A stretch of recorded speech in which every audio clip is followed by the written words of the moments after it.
guys, ndatiwa ndichifamba mastreet umu ndobva ndasanganawo nemukomana nemusikana. Musikana achinetsa mukomana hanzi wandibira mari 2500. Mukomana aita kubatwa bhurugwa, kubatwa bhandi zvezvezvo, kubatwa bhandi mozviziva zvinoitika. Paitika hondo guys. Paitika hondo, mukomana achiramba kubisa mari, hanzi wandibira mari yangu.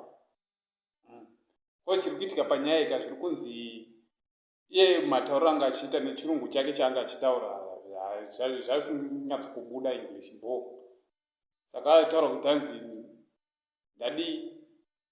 ndamutora uyu mukomana uyu. Saka hanzi ndikaenda naye here akundibira mari yangu. Apa mari iyo ende kundobhadhara tiketi, kundotenga tiketi ramiro kuti achida kuindepi. Saka mukomana andibira mari yangu. Saka ndiye achinetsa kuti dzosa mari yangu, ndipe mari yangu 2500. Saka vanhu vanga vari pachiti aiwa mukomana chingoti chingodzosa mari, mukomana asingadi kudzosa mari. Panedza mukadzi apenga iye kubvarura jini. Kuda paitika zvakawanda guys. Paitika zvakawanda, mukomana anetsa. Achiramba kubudisa mari.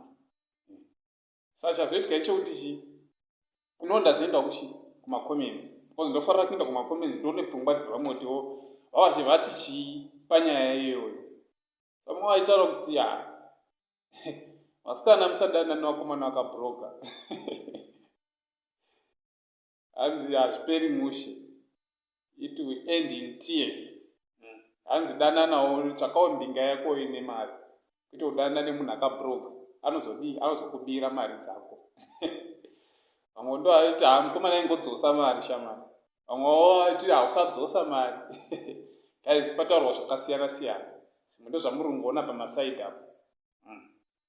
Saka guys, ndangoti anoda kuona video yachona, positori nevhidhiyo zvinhu izvi, unongondisira message WhatsApp. Ndodawo video yemukomana nemusikana vachinetsana.